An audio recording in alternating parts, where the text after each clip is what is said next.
မင်္ဂလာပါအောင်ချိတ်ခင်မှာ strategy first ပါကျွန်တော်အခု2026ရဲ့ Valentine's Day marketing campaign လေးတွေကိုပြောပြချင်ပါတယ်ဒီနှစ်မှာဆိုလို့ရှိရင် Pizza Hut ကသူတို့ရဲ့နာမည်ကြီးအသေးပုံ pizza တွေကိုပြန်ပြီးတော့ထုတ်လုပ်မှာဖြစ်ပါတယ်အဲ့ဒါကို2000ခုနှစ်တည်းတော့ Y2K ခစ်ပေါ့နော်အဲ့ဒီတော့ခစ်စားခဲ့တဲ့ဒီ Backstreet Boys ရဲ့ Nick Carter နဲ့ Howie D တို့နဲ့ပေါင်းပြီးတော့မှဒီ Shape of My Heart ဆိုတဲ့ချင်းနဲ့တခါပြန်ပြီးတော့မိတ်ဆက်တယ်ပေါ့နော်အဲ့တော့ဒီနေ့ထဲမှာဆိုလို့ရှိရင်ဒီ Pizza Hut တွေကရောင်းအားကျလာရရှိတယ်တချို့ဆိုင်တွေပိတ်လိုက်ရတယ်ပေါ့နော်ဒါကြောင့်မလို့သူတို့ရဲ့ Hut Forward ဆိုတဲ့ strategy အရဒီ marketing ကိုပြန်ပြီးတော့ပြုပြင်ပြောင်းလဲတာတွေလုပ်နေပါတယ်သူတို့ရဲ့ strategy ကမဘာပါလဲဆိုရင်ဒီ seasonal spike လို့ခေါ်တယ်ဒီ holiday အချိန်တွေเนาะသူ့ရဲ့ဒီရာသီချိန်တွေမှာပို့ပြီးတော့မှရောင်းအားတက်အောင်လို့တွန်းမယ်နောက်ဆုံးတစ်ခုကတော့သူတို့ရဲ့ဒီ digital strategy ပေါ့เนาะသူတို့ကိုဒီ mobile app Pizza Hut mobile app ကနေပြီးတော့မှအချိတ်ဆက်လုပ်ချင်တဲ့ customer data တွေလည်းလိုချင်တဲ့အတွက်ဒီ pizza တွေကိုဒီ mobile app ကနေပြီးတော့မှာခိုင်းတာရှိတယ်အဲ့တော့ဒီဟာကိုမိတ်ဆက်တဲ့အနေနဲ့Nick နဲ့ Howie ကိုဗီဒီယိုလေးတစ်ခုရိုက်လိုက်တယ်အဲ့ဒီမှာသူတို့ကတော့အသက်ကြီးနေပြီပေါ့ကွာဆိုတော့ Gen Z တွေကဘယ်လိုမျိုး heart shape ကိုလောက်ကြလဲပေါ့နော်အဲ့ဒါကိုသူတို့ဟာသားလေးလုပ်ပြီးတော့မှဗီဒီယိုလေးရိုက်တယ်ရိုက်ပြီးတော့အဲ့ဒီဟာကို social media Instagram နဲ့ဒီ Facebook တွေမှာတင်တယ် TikTok တွေမှာတင်ပြီးတော့အားလုံးကလည်းပြန် share ကြတယ်ပေါ့နော်ဆိုတော့အဲ့ဒါကစိတ်ဝင်စားရှိနေကြပါတယ် Get a little pre-show Pizza Hut right here. Heart-shaped pizza? Yeah. Dude, What is that? it's the new heart handshake. That's not it, Howie. All the Gen Zs are doing It's it. this. It's this. Nah, dude. No, it's this. This is it. I'm out of here.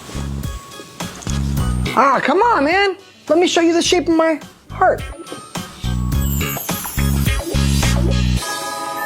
Oh, slow down, buddy.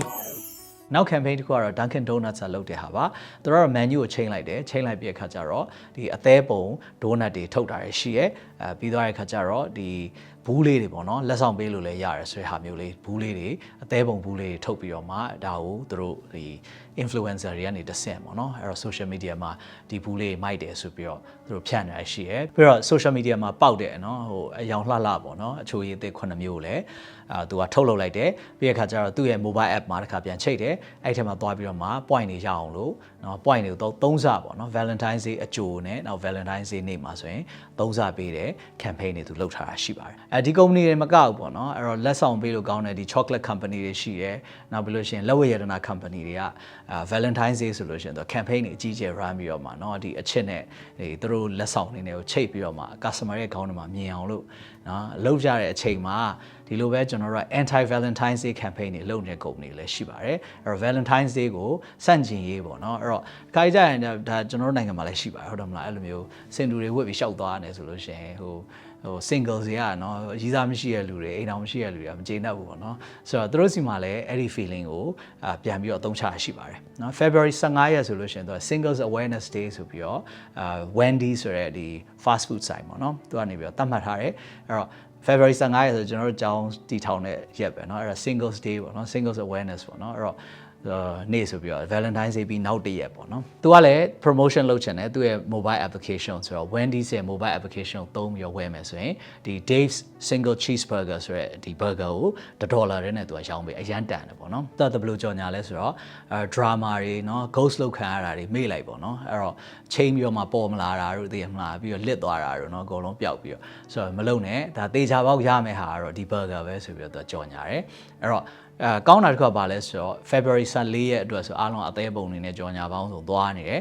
15ရက်နေ့ကျတော့အကုန်လုံးကငြိမ်သွားပြီပေါ့နော်ဆိုတော့အဲ့ဒီအချိန်မှာ Wendy စဒါသူ့ရဲ့ promotion ကြီးကဒါထင်းထင်းရှားရှားကြီးဖြစ်လာပေါ့နော်ပြီးတဲ့အခါကျတော့ခုနsingle တွေကိုလည်းအထီးကျန်နေဆိုတာမျိုးထက်စားလို့ရှိရင်လွတ်လပ်တယ်ဘယ်သူမှ queue size ရမလို့ဘူးဟာလားငါဘာငါပျော်နေရဆိုရဲ message မျိုးနဲ့သူကချိတ်ပြီးတော့သွားတယ်ပေါ့နော်အဲ့လိုပဲ India မှာ Cadbury chocolate ကထုတ်ထားတဲ့ဒီ5 star ဆိုတဲ့ chocolate ရှိရပေါ့နော်သူကလည်းအမြဲတမ်းဒီ anti Valentine's Day လုပ်တယ်မနေ့တော့သူကြော်ညာဆိုရေးရတယ်ပေါ့နော်ဆိုတော့ uncle ကြီးတွေကဟိုဘာပဲသုံးလိုက်လူငယ်တွေကအဲ့ပစ္စည်းတွေကိုမသုံးချင်ကြတော့ပေါ့နော်ဥပမာဆိုရင်ဘောင်းမီရေဆိုလို့ရှိရင် skinny jeans တွေဆိုလို့ရှိရင် uncle ကြီးတွေဝတ်တယ်ဆိုလို့ရှိရင်လူငယ်တွေမဝတ်ချင်ကြတော့ဘူးပေါ့နော်ဆိုတော့ mobile apps တွေဆိုလဲ uncle ကြီးတွေသုံးလာပြီဆိုလူငယ်တွေမသုံးချင်ဘူးပေါ့နော်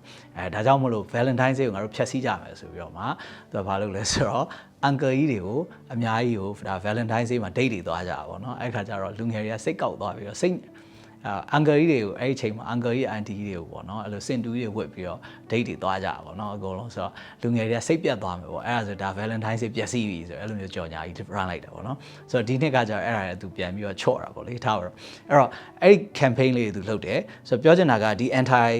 Valentine's Day ဆိုတဲ့ message ကလည်းစိတ်ဝင်စားဖို့ကောင်းတယ်အဲ့တော့ Valentine's Day မှာလည်းဆိုတော့အသေးကွဲနေတဲ့ခါကျတော့အဲ့ဒီကနေပြီးတော့ပတ်စံရှာတဲ့ဒီ revenge campaign တွေပေါ့နော်အဲ့တော့လက်စားချေမယ်ဆိုတဲ့ဟာတွေပေါ့လေအဲ့ပထမဆုံးတစ်ခုကတော့ဒီ Connecticut ပြည်နယ်မှာရှိတဲ့ Maritime Aquarium မှာဘာလုပ်လဲဆိုလို့ရှိရင်အလှရှင်တွေကိုเนาะသူကရီးစားဟောင်းတာမို့တရက်ရောက်ရဲ့နာမည်ပေါ့နော်အဲ့ဒါကိုသူကအစာမှာရေးပေးလိုက်တယ်ပြီးတော့အဲ့ဒီအစာကိုတရိษံတွေကိုကျွေးလိုက်ပြီးတော့အဲ့ဒီအစာကိုတရိษံစားနေတဲ့ပုံကိုအလှရှင်တွေကိုပြန်ပြီးတော့ပို့ပေးရပါတော့ဥပမာဆိုလို့ရှိရင်လိတ်ဆိုလို့ရှိရင်သူကဟိုအသီးရွက်တွေကျွေးလို့ရတယ်အသီးရွက်တွေမှာနာမည်ရေးပြီးတော့လိတ်ကစားရတယ်ပေါ့နော်အဲ့ဒါပိုကောင်းတာကပိုးဟတ်ပေါ့နော်ပိုးဟတ်မှာ$10ပေးလိုက်ရင်ပိုးဟတ်မှာကိုရီးစားနာမည်ကိုရေးပေးလိုက်တယ်ရီးစားဟောင်းနာမည်ပေါ့နော်ရေးပဲကိုအမြင်ကတ်တဲ့လူနာမည်ရေးပြီးတော့အဲ့ဒီဟာကိုကျွေးတဲ့ဟာကိုဗီဒီယိုလေးရိုက်ပေးထားတယ်နောက်ဖြန်တွေကိုကျတော့$ကျွေးလို့ရ$15ပေါ့နော်အဲ့တော့အဲ့မှာရေးပြီးတော့ကျွေးလို့ရတယ်ပေါ့နော်ဆိုတော့အဲ့ဒီဗီဒီယိုတွေရတဲ့အခါကျတော့သူကပြန် share ဖို့လည်းလွယ်တာပေါ့နော်ဆိုတော့အဲ့လိုမျိုးလုပ်တာရှိရဲနောက်တစ်ခါပိုကြီးရတယ်အဲ့တော့ Galway SPCA ဆိုတာရှိရနော်သူကဘာလုပ်တာလဲဆိုတော့အဲ့မြို့မှာရှိနေတဲ့သူကကြောင်လေးတွေရှိတယ်နော်ကြောင်နဲ့လမ်းမှာလမ်းဘေးကြောင်တွေအများကြီးပဲဆိုတော့အဲ့ဒီကြောင်တွေကိုသူကဟိုသားဆက်ချားပေးတာပေါ့နော်သားဆက်ချားပေးဆိုပြောရရင်တော့သူဥဖြုတ်ပေးအောင်ဥဖြုတ်ပေးရဖမ်းပြီးတော့ဒီမှာဆိုလို့ရှိရင်လည်းခွေးလေးခွေးလန့်နေရှိရဗျာလမ်းဘေးမှာဆိုတစ်ချိန်လုံးပေါက်နေဆိုအဲ့လိုမျိုးခွေးတွေကိုယူပြီးတော့ဟိုလုပ်ပေးရပါတော့တင်းပေးရပါโอเคဆိုတော့ဘာလုပ်လို့ရလဲဆိုတော့ကြောင်လေးဖမ်းလာတယ်ဖမ်းလာပြီလို့ဆိုရင်အဲ့ကြောင်ကိုနာမည်ပေးလို့ရတယ်ဆိုတော့ကိုရီးစားဟောင်းနာမည်ပေးလိုက်လို့ရတယ်ပေးပြီးသားလို့ရှိရင်သူကအဲ့အလူငွေထည့်လိုက်တယ်ဆိုလို့ရှိရင်သူက9 euro ကနေ euro 30လောက်အထိပေါ့နော်လှူလို့ရတယ်လှူလိုက်တယ်ဆိုရင်တော့နာမည်ပေးပြီးရပြီးလို့ရှိရင်အဲ့ကြောင်တင်းလိုက်တယ်ပေါ့နော်တင်းပြီးတော့ပြန်လှုပ်ပေးလိုက်တယ်ပေါ့လေအဲ့တော့ဒါပဲဘာပြောဒါသဘောကျကြရပါဆိုတော့ဒါတရိษံစောင့်ရှောက်ရေးအတွက်အရေးကြီးရပေါ့နော်အဲ့တော့ဒီကြောင်တွေကလည်းသူတို့နိုင်ငံမှာဆိုတော့ကြောင်တွေများကျွန်တော်နိုင်ငံဆိုတော့ခွေးများတာပေါ့နော်ဆိုခွေးတွေများတယ်တစ်ချိန်လုံးပေါက်နေတဲ့စားကျွန်တော်တို့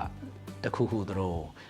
မမွေးတော့အောင်ပေါ့နော်လှုပ်လိုက်တာမျိုးရှိနိုင်တယ်နောက်ဆုံးတစ်ခုကတော့ကျွန်တော်တို့ Houston Museum မှာလုပ်တဲ့ဒီ Endless Love ဆိုတဲ့ဟာပေါ့နော်အဲ့ဒါကတော့အဲ့မှာရှိတဲ့ hissing cockroach ရှိတယ်နော်ပိုးဟတ်ပေါ့အတန်ကြီးအဲ့လိုထွက်တယ်အတန်ထွက်တယ်ပိုးဟတ်ရှိတယ်အဲ့ကောင်တွေတော့နာမည်ပေးလို့ရတယ်နာမည်ပေးပြီးလို့ရှိရင်သူကအဲ့မှာ certificate ပါထုတ်ပေးရနော်အဲ့တော့အမှတ်တရလက်မှတ်နဲ့တစ်စိတ်ကလေးနဲ့အဲ့ဟို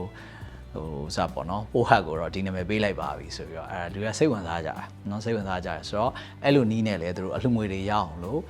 ပတ်စံတွေရှာကြရပါတော့ဆိုတော့ဒါကတော့ Valentine's Day နဲ့ပတ်သက်ပြီးတော့မှစိတ်ဝင်စားဖို့ကောင်းတဲ့ campaign လေးဖြစ်ပါတယ် Happy Valentine's Day ပါဒါမှမဟုတ်လို့ရှင်လဲ Happy Single Awareness Day ပါ